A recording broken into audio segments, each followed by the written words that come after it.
been a magical practitioner, oh God, since my mid-20s, early 20s, and people ask me a lot. It's not a persona that I have put out to the public often in my corporate career, because people would maybe question it. Your credibility would maybe go out the window.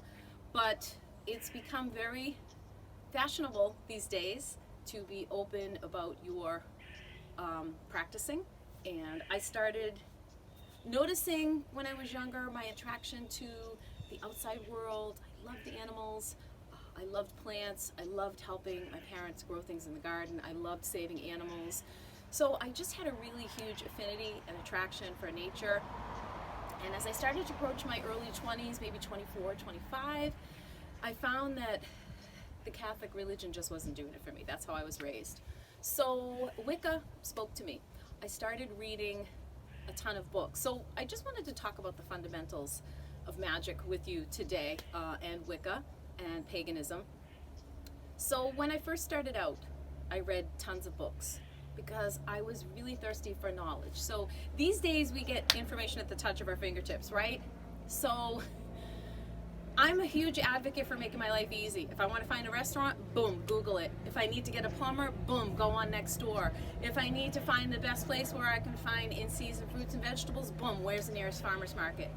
But when it comes to religious stuff, and magic, and spell work, don't Google it.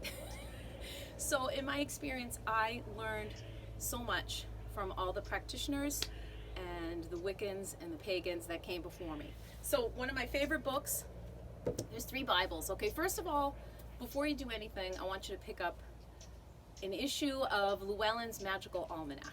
Okay, that's just like the Farmer's Almanac. Okay, but it tells you where the moon is on certain days, because ritual casting and spell work involves dealing with the lunar cycles, right? Second of all, and it's just, there's so many good articles in it. There's recipes. It's awesome, and it's been around. I've been reading that since, my God, so if I was 25 in 1990, do the math, right? So this book right here, Embracing the Moon, Yasmin Galenorn, it's just a Bible. My girlfriend and I picked up this book at the same time in our mid to late 20s, and I've read it cover to cover a million times over. It's just a great book to talk about Wicca and spell casting and just the way of the pagan religion, right? And the ins and outs, and how you worship, right? Basically how you worship, because it is a religion. You know, people think Halloween, oh, it's Halloween, witches. I mean, you're kind of a witch year round, right? It's not just in October, but that is what we call, that's like our Christmas, high holiday, right? Second book, I don't have it with me because I've lent it out. Anything by Scott Cunningham. Scott Cunningham, Wicca for the Solitary Practitioner. He actually passed away in the early 90s, so I think my copy of my book, again, I lend books out to everybody, I don't know who has that, but anything by Scott Cunningham, he wrote tons of books. Amazing guy that put the Wiccan religion in practical terms for everybody to understand, so not to be scared of, right? So great book, Scott Cunningham, just anything. And again, guys, read books, right? Don't just Google it. Don't just go on Instagram. I mean, it's great to look at a pretty picture, but if you want to get a better idea and learn about things, get the book. And this is another favorite of mine, Dorothy Morrison. She's got a ton of books too. She's wonderful. It's a little bit more modern. These books came out in like the late 90s, early 2000s, so they're a little dated now. But she talks about doing things on the computer and how to use modern day things in your kitchen to help you with your spell work, right? So the books, right? Books are first. Second, let's talk about all the crazy energy that's happening right now. Woo! Mars is in retrograde. There's so many things affecting the universe. So if anybody follows me on my Instagram page, you know that I've been talking a lot lately about raising your vibration, right? And raising the vibration, it sounds woojy, right? Woojy is a term that people use to say, that's weird, woojy. It's not woojy, it's spiritual, okay?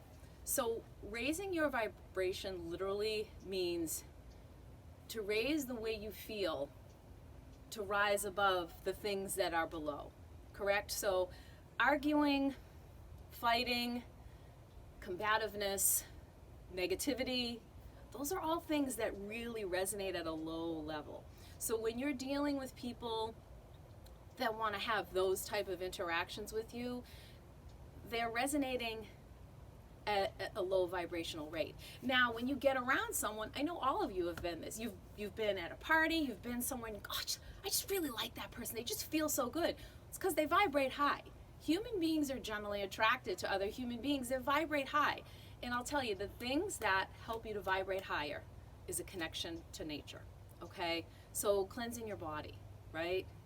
Doing yoga, singing, laughing.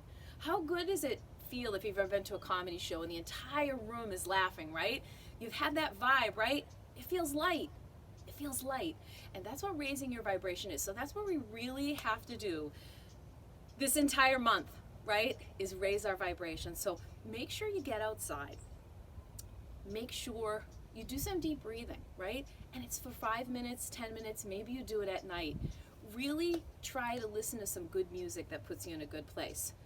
There's music that I listen to, binaural beats, anything you can find on YouTube, it'll really help you. And if you have questions about that, you can message me. But again, all of these things have helped me over the years of being a magical practitioner or pagan.